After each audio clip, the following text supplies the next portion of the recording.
Harga daging sapi akhir-akhir ini mengalami kenaikan yang cukup signifikan. Hal ini membuat pedagang daging di sejumlah pasar tradisional yang berada di kawasan Jakarta Barat mulai Rabu pagi mogok berjualan. Seperti yang terjadi di pasar tradisional Togol, Jakarta Barat ini, seluruh pedagang daging sapi melakukan mogok berjualan. Lapak penjual daging sapi di pasar tradisional ini terlihat sepi dari aktivitas jual beli. Akibat dari tidak berjualannya pedagang daging sapi, sejumlah pembeli yang hendak mencari daging sapi kebingungan. Menurut pedagang daging sapi, kenaikan harga daging sapi sudah mulai sejak 2 bulan yang lalu, tepatnya pada akhir tahun 2020. Harga daging sapi naik cukup tinggi dan bertahap. Dari harga Rp100.000 per kilonya, kini naik hingga Rp140.000. Hal ini membuat banyak pedagang daging sapi kehilangan pelanggan. Mogoknya pedagang ini dimulai per hari ini 20 Januari hingga 22 Januari mendatang. Kenapa tidak berjualan daging sapi, Bang? Karena kan harga daging nggak stabil, terus naik. Jadi penjualan di pasar nggak bisa naik. Jadi kita tidak dikasih keuntungan dari situ.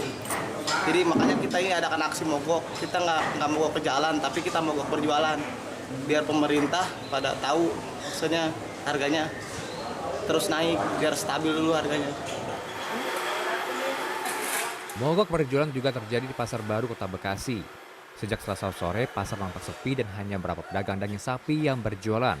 Meski demikian, tak ada satupun pedagang daging sapi di Pasar Baru Kota Bekasi mau memberikan keterangan seputar aksi mogok yang berlangsung pada Rabu ini. Menanggapi mogoknya para pedagang sapi, Ketua Asosiasi Pedagang Sapi Skala UKM dan Rumah Tangga, Diana Dewi berpendapat seharusnya aksi mogok massal tersebut dibicarakan secara mufakat. Ya, memang harga sapi hidup dari Australia saat ini itu ada kenaikan yang disebabkan memang harga sapinya sendiri ada naik. Kemudian kedua adalah masalah shipment.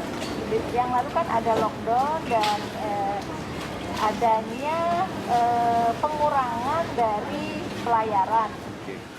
Rencananya aksi mogok berjualan daging sapi ini akan berlangsung selama 3 hari ke depan. Baik pedagang maupun konsumen berharap pemerintah segera turun tangan agar harga daging sapi kembali normal. Tim Liputan CNN Indonesia.